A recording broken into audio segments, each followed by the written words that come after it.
오늘의 조선일보 사설은 국민이 쌓은 전력기금이 태양광 업자와 한전공대에 봉됐다는 제목입니다. 정부가 문재인 정부 시절 신재생에너지 사업의 재원으로 쓰인 전력산업 기반기금의 사용 실태를 점검한 결과 총 7,626건, 8,440억 원의 위법, 부당 집행 사례가 드러났습니다. 작년 9월 지자체 12곳을 대상으로 실시한 1차 표본 조사에서 2,267건의 불법, 부적정 사례가 드러났는데 2차 확대 조사를 해보니 5,359건이 추가로 확인됐습니다. 1, 2차 조사에서 들여다본 사업비는 6조 원 규모입니다. 이 가운데 14%가 위법, 부적정 사례로 확인됐으니 문정부 5년간 집행된 태양광, 풍력지원금 12조 원의 이 비율을 적용하면 1조 7천억 원대의 불법 부실을 추정할 수 있습니다. 비리의 온상은 태양광, 풍력 사업자들에 대한 금융 지원이었습니다. 2019년부터 2021년까지 실행된 대출이 6,607건, 1조 1,325억 원이었는데 4,316건, 6,745억 원이 부정대출이었습니다. 정상 대출보다 비정상 불법 대출이 더 많았다는 얘기입니다. 사업비를 부풀리거나 하지도 않은 공사를 했다고 속여 대출금을 받아낸 경우, 대출이 실행된 이후에 세금 계산서를 취소하거나 금액을 줄여 재발행한 경우 등 사기 대출과 세금 탈루가 판을 쳤습니다. 포토샵 등으로 만든 가짜 세금 계산서를 제출해 대출받은 경우도 549건, 974억 원에 달했습니다. 민간업자들만이 아니었습니다. 발전소 주변 지역의 개발이나 주민 복지를 위해 전력기금을 쓸 수 있는 규정이 있습니다. 어느 마을 회장은 공동 창고를 짓겠다며 전력기금으로 땅을 사서는 친척에게 매각했습니다. 어느 지자체는 쓰지 못하고 남은 전력기금을 다른 계좌로 빼돌렸습니다. 한 시청은 전력기금으로 관용차를 구입했습니다. 이렇게 엉뚱하게 쓰인 전력기금이 901억 원에 달했습니다. 전력기금은 국민이 낸 전기요금에서 3.7%를 떼어 적립해온 기금입니다. 착실하게 쌓여온 이 기금이 지난 5년간 눈먼 돈으로 전락했습니다. 문재인 공대로 불리는 한전공대도 이 돈으로 운영되고 있습니다. 태양광, 풍력은 육성해야 합니다. 탄소 배출이 없고 에너지 다변화에 도움이 됩니다. 수출 산업으로서도 의미가 있습니다. 문제는 지난 정부가 탈원전의 문제를 메운다고 체계적 전략도 없이 신재생을 밀어붙였다는 것입니다. 이 과정에서 경제성 없는 사업에도 돈벼락이 쏟아졌고 보는 사람이 임자인 돈을 먹겠다고 너도 나도 달려들었습니다. 이미 서울시 등 지자체 단위에서 운동권 출신의 태양광 업체들의 보조금을 몰아준 사실이 드러났고 탈원전 주도 부서인 산업부 공무원들까지 태양광 돈벌이를 한 사실이 최근 감사원 감사에서 적발됐습니다. 문정부 시절 태양광 관련 정부 지원, 금융권 대출, 사모펀드 등을 합치면 26조 5천억 원에 달한다고 합니다. 지금까지 드러난 부정과 부실은 일부에 불과할 것입니다. 오늘의 조선일보 사설이었습니다.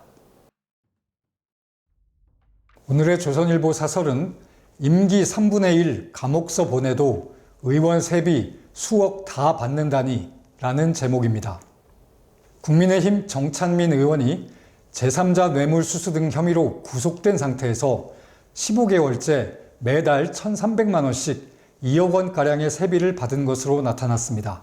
그 의원실 보좌진 대여섯 명의 급여까지 합치면 매달 5천만 원 안팎의 국민 세금이 개인 비리로 감옥에 간 의원 뒷바라지에 쓰인 셈입니다. 정 의원은 자신의 임기 3분의 1을 구치소에서 보내고 있습니다.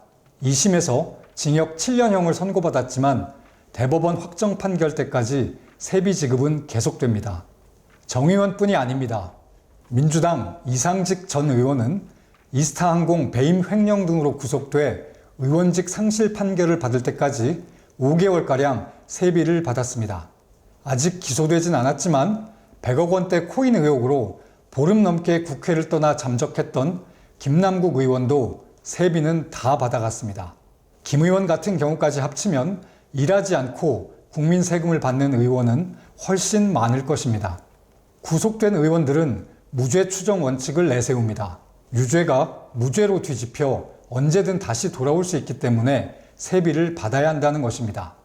하지만 유무죄를 떠나 구속기간에 의정활동은 할 수 없습니다. 공무원은 구속되면 보수 규정에 따라 많게는 80%까지 급여가 삭감됩니다. 국회의원이라고 다르게 대우할 이유가 없습니다.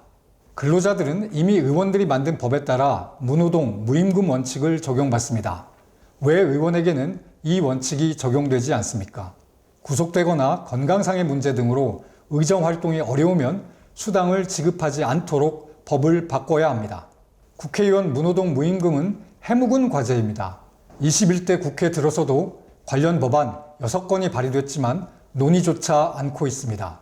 국민의힘 김기현 대표는 대표연설에서 이를 약속하기도 했습니다. 민주당 의원이 발의한 법안도 있습니다. 하지만 말뿐입니다. 오늘의 조선일보 사설이었습니다.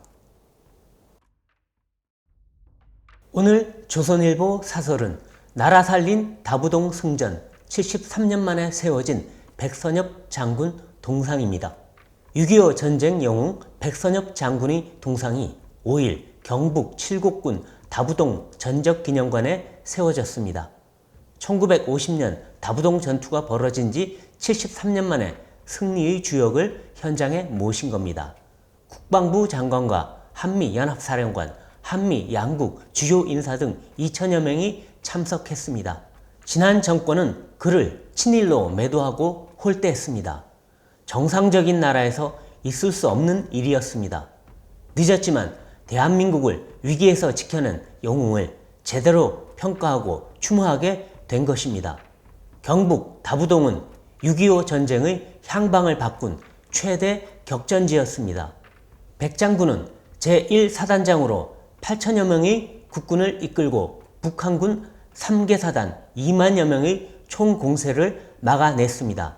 만일 다부동에서 무너졌다면 현재의 대한민국은 존재하지 않았을 것입니다. 북한군이 공세에 밀려 부하들이 후퇴하려 하자 백장군은 우리가 밀리면 나라도 끝장이다. 내가 앞장서겠다. 내가 물러서면 너희가 나를 쏴라고 했습니다. 그가 권총을 뽑고 앞장서자 부하들이 적진으로 돌격해 빼앗긴 고지를 탈환했습니다.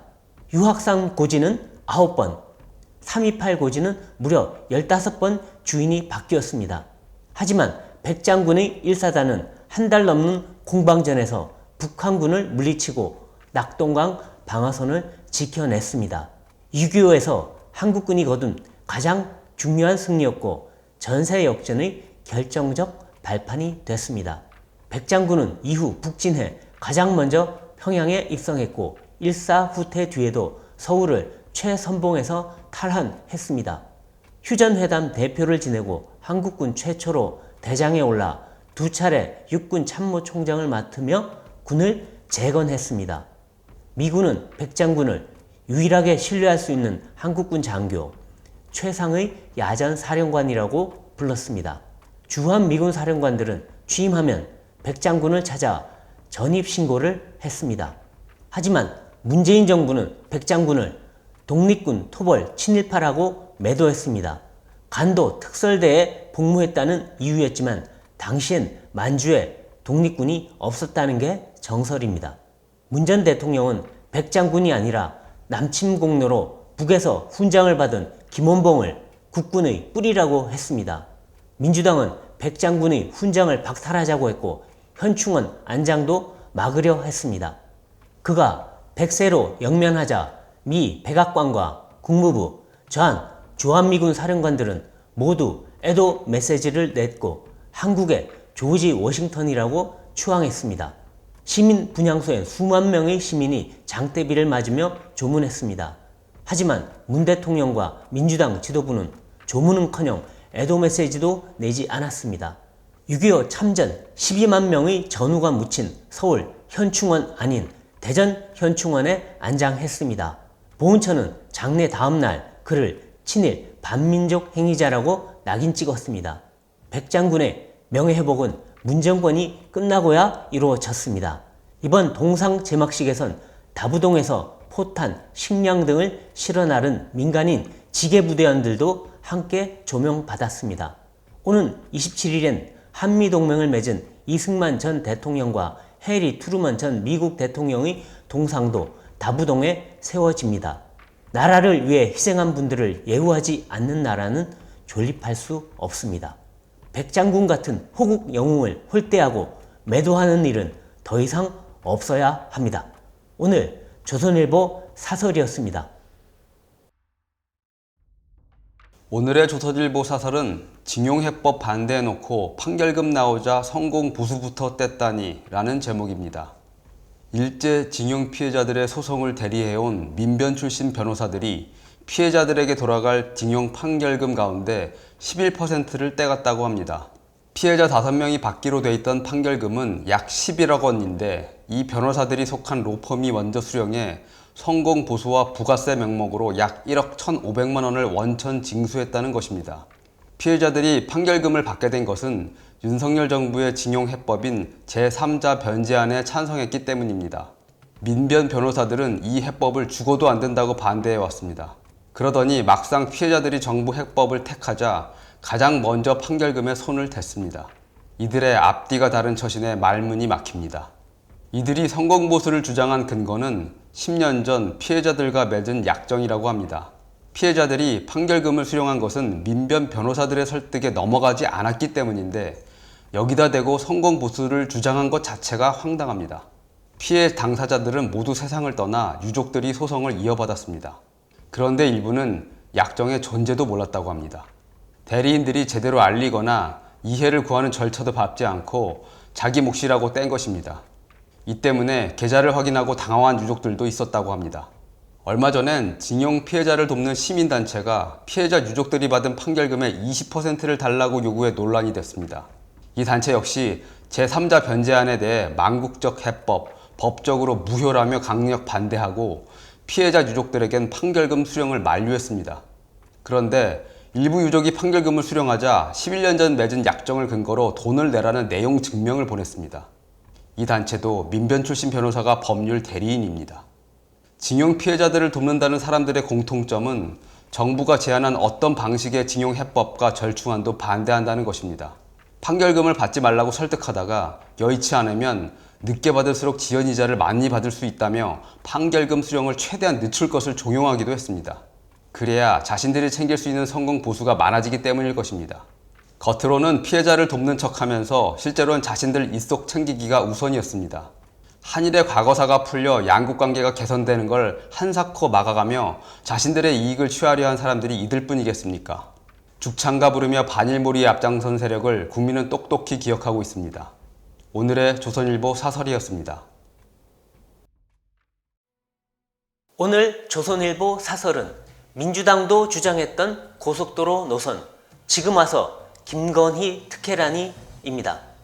서울 양평 고속도로 노선과 관련해 민주당 지역 인사들도 2년 전부터 기존의 원안 대신 대안 필요성을 제기한 것으로 나타났습니다. 그 대안은 김건희 여사 가족의 선산 부근으로 가는 노선입니다. 민주당은 자신들도 요구했던 노선인데도 국토부가 노선을 변경해 특혜를 주려 했다고 주장했습니다. 서울 양평 고속도로가 원안대로 예비 타당성 조사를 통과한 직후인 2021년 5월 민주당 여주 양평 지역위원장은 같은 당 소속 양평 군수와 협의회를 열고 고속도로 구간에 강하 IC 나들목을 설치해달라고 요청했습니다. 원안에는 양평 군 내에 나들목을 만들 수 없으니 노선을 바꿔 강하 나들목을 만들자는 얘기였습니다. 당시 양평 군수도 언론 인터뷰에서 강하면 IC가 있어야 한다며 대안 필요성을 언급했습니다. 강하 IC를 만들려면 김 여사 가족 선산이 있는 방향으로 노선을 바꿀 수밖에 없습니다. 민주당 지역위원장은 강하 IC를 설치해달라고 한 것이지 기존 안을 바꿔달라고 한 것은 아니다고 했습니다. 지도를 보면 말이 안 되는 소리라는 것을 금방 알 수 있습니다. 뒤늦게 둘러대는 것입니다.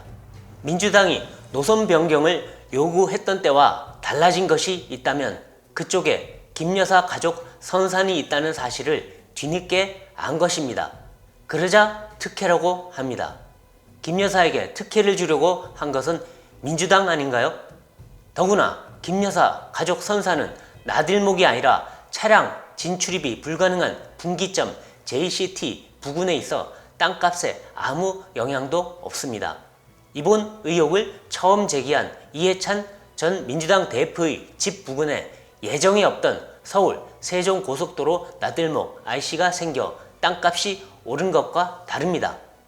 민주당은 양평 군민들의 항의가 빗발치자 정부의 고속도로 백지화 방침을 백지화하라면서 원한대로 건설을 주장했습니다. 뚜렷한 근거도 없이 의혹을 부추겨 정책 혼선을 일으킨 셈입니다. 정부도 원안 외에 대안도 검토되게 된 과정을 소상히 국민에게 밝혔어야 했습니다. 그랬다면 파문이 커지지 않았을 것입니다. 민주당의 선동 프레임이라며 사업 백지화부터 선언한 것은 감정적입니다. 서울 양평 고속도로는 예비 타당성 조사를 통과했을 정도로 필요한 도로입니다. 아무리 정쟁이 극단적으로 벌어지고 있다고 해도 확정된 고속도로 건설을 갑자기 취소한다는 것은 지나칩니다. 대통령실은 이날 서울 양평 고속도로 사업은 지역 주민의 여론과 사업 필요성을 검토해 현명한 판단을 내려야 한다고 했습니다. 전날 사업 백지화와는 다른 기류로 읽혔습니다. 주민 여론은 고속도로 건설일 것입니다. 어느 노선을 원하는지 양평 군민에 묻고 그 노선이 경제적 타당성이 있는지 검토해 사업을 재추진하기 바랍니다. 오늘 조선일보 사설이었습니다.